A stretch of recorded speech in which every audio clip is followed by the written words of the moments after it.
Janasena Telugu Desam party పొత్తు పెట్టుకుంది. పొత్తును ప్రకటించారు కానీ నెక్స్ట్ ఎన్నికలను ఎదుర్కొనే దిశగా ఇప్పటి వరకు వీళ్ళు ఒక సీరియస్ నిర్ణయం అంటే ఎవరిని స్థానాల్లో పోటీ చేస్తారు అన్న నిర్ణయం దగ్గర నుంచి ఏ స్థానం నుంచి ఎవరు పోటీ చేయబోతున్నారు ఇటువంటి సీరియస్ నిర్ణయాలు ఏవి ఇంకా ఎగ్జిక్యూషన్ జరగలే. మా ఇద్దరి ప్రభుత్వం అంటూ వస్తూ ఉన్నారు.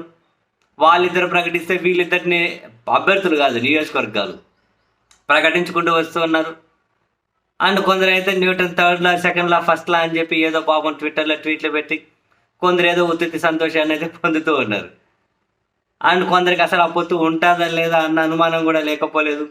మరొకవైపు సీట్ల మీద ఆశలు పెట్టుకున్న జనసేన టీడీపీ ఇద్దరు పార్టీలో ఉన్న నియోజకవర్గ స్థాయి నేతలు కొందరు రాష్ట్ర స్థాయి నేతలు కూడా టికెట్ వస్తుందో రాదో అని చెప్పి వాళ్ళ భయాలు వాళ్లకు బ్రహ్మాండంగా ఉన్నాయి.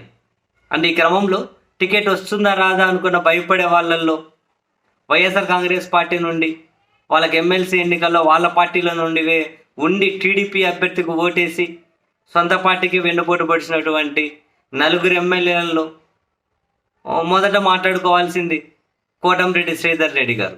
బేసిక్గా వైఎస్ఆర్ కాంగ్రెస్ పార్టీ అభిమానులు ఆయన ముద్దుగా నెల్లూరు కమలాసన్ అని పిలుచుకుంటూ ఉంటారు ఇప్పటికి కూడా కోటంరెడ్డి శ్రీధర్ రెడ్డి గారు. అయితే కోటంరెడ్డి శ్రీధర్ రెడ్డి గారికి ఈ దఫా టికెట్ లేనట్లేననే చర్చ నెల్లూరు జిల్లాలో కూడా బ్రహ్మాండంగా జరుగుతూ ఉంది.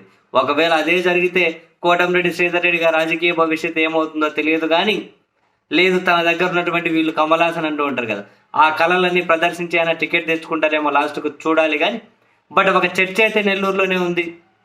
నెల్లూరు రూరల్ జనసేన పార్టీకి కేటాయించబోతున్నారు అని. దీనికి కారణం లేకపోలేదు. నెల్లూరు నుంచి ఖచ్చితంగా జనసేన పార్టీ టికెట్ అడుగుతూ ఉంది. అది కూడా నెల్లూరు సిటీ అని చెప్పి అనుకున్నారు. చంద్రబాబు నాయుడు గారు కూడా మొదట ఏమనుకున్నారు, నెల్లూరు సిటీలో మాజీ మంత్రి నారాయణ గారు అసలు యాక్టివ్గా లేరు కదా, ఆయన ఆరోగ్యం కూడా పెద్దగా సహకరిస్తలేదు. సో ఇక ప్రత్యక్ష రాజకీయాల్లో ఉండర్లే అని చెప్పి చంద్రబాబు భావించారు. నెల్లూరు సిటీ కావాలి అంటే జనసేనకి ఇద్దాంలే అని చెప్పి ఒక మాట చెప్పి ఉన్నట్లు ఉన్నారు. ఈ క్రమంలో మళ్ళీ నారాయణ యాక్టివ్ అవ్వడం, ప్రత్యక్ష రాజకీయాల్లో పోటీకి సిద్ధపడుతూ ఉండడం, వాళ్ళ సిబ్బందిని వాళ్ళ టీంను ఇంటింటికి తిప్పి నారాయణ కోసం ప్రచారం చేస్తుండడం, సర్వేలు చేస్తూ ఉండడం. ఇక నారాయణ టికెట్ కావాలి పోటీ చేస్తానంటే చంద్రబాబు కూడా వద్దనే పరిస్థితి ఉండదు. ఎందుకంటే చంద్రబాబు మీద నడుస్తున్న కేసులలో కీలకం నారాయణే. ఆయన ఏమన్నా జంప్ అయినా ఆయన ఏమన్నా కనుక కాసేంత గుర్రుగా కోపం తెచ్చుకున్న చంద్రబాబు గారికి చాలా ఇబ్బందులు ఉంటాయి. సో నెల్లూరు సిటీ నారాయణకి ఇవ్వాలి. At the same time Narayana కూడా చక్రం తిప్పుకున్నారు.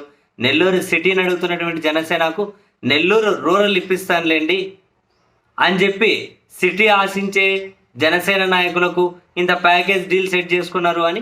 ఆ నెల్లూరు రూరల్లో కూడా ఎవరైతే జనసేన నుంచి పోటీ చేస్తారో వాళ్ళ ఖర్చంతా నేనే పెట్టుకుంటాను అని చెప్పి నారాయణ మాటిచ్చారు అని చెప్పి నెల్లూరులో అయితే ఒక డిస్కషన్ జరుగుతుంది. లోపల ఏం జరుగుతుందో మనకైతే తెలియదు కానీ ఒక చర్చ జరుగుతూ ఉంది. అంటే ఇప్పుడు నెల్లూరు రూరల్ జనసేనకి ఇవ్వడం దాదాపు కన్ఫామ్ అన్నది ఆ జిల్లాలో అటు టీడీపీ ఇటు జనసేన నాయకుల మధ్య జరుగుతున్నటువంటి చర్చ. మరి అదే జరిగితే కోటంరెడ్డి శ్రీధర్ రెడ్డి గారి పరిస్థితి ఏంటి? బేసిక్గా అక్కడ అబ్దుల్ అజీజ్ అని చెప్పి టీడీపీ నాయకుడు ఫస్ట్ నుంచి ఉన్నారు, దానికోసం అక్కడ కాపు కాసుకొని ఉన్నారు టీడీపీకి అజీజ్ అని. ఇప్పుడు ఆయన కాదని చెప్పి ఆయన చెప్పి వైసీపీ నుంచి కోటంరెడ్డి శ్రీధర్ రెడ్డిని తెచ్చుకున్నారు. ఇప్పుడు ఈయన చెప్పి జనసేనకి ఇచ్చారనుకోండి, మరి ఈయన పోయి ఎక్కడ తేలాలి? నెల్లూరు రూరల్లో మునిగితే కోటంరెడ్డి శ్రీధర్ రెడ్డి ఎక్కడ పోయి తేలాలి? సో టికెట్ వచ్చేది కష్టమే అనేది ఒక చర్చ. ఇంకా ఆయనేని కాదు, ఇప్పుడు ఆనం రామనారాయణ రెడ్డి గారి పరిస్థితి కూడా అలాగే ఉంది. మొదట ఆత్మకూరు నుంచి పోటీ చేద్దామని చెప్పి ఆయన అనుకున్నారు, ప్లస్ టీడీపీ కూడా ఆత్మకూరు నుంచి పోటీ చేద్దాం అనుకున్నారు. అందుకే ఆత్మకూరులో కొమ్మి లక్ష్మయ్య నాయుడు అని చెప్పి టీడీపీ నుంచి ఉన్నాయన్ను కాదని ఆనం రామనారాయణ రెడ్డి వైపు మొగ్గు చూపి ఆ బాధ్యతలు ఇండైరెక్ట్గా ఇచ్చారు.